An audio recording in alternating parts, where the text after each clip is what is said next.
Hi guys, I'm Lauren, and in this video I'm going to show you a super fast and easy tutorial for how to subtitle your TikToks. So let's get straight into it. Firstly, what you're going to do is open up the app, and once it's open, just press that plus sign down the very bottom. Now in here you're given two choices. You can press the red record button and record yourself now, or you can choose to hit the upload button and use any video that's saved in your camera roll. Now once you've selected your video, it will start to play.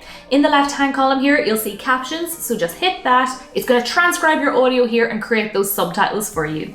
Now, watch it through. If you do spot any errors, just click on that pen tool and you can delete and retype out any words that are incorrect. And once you're finished, hit save, then hit save again, hit next. You're going to fill in your description and hashtags here, and then all you're going to do is hit post. It's really that easy.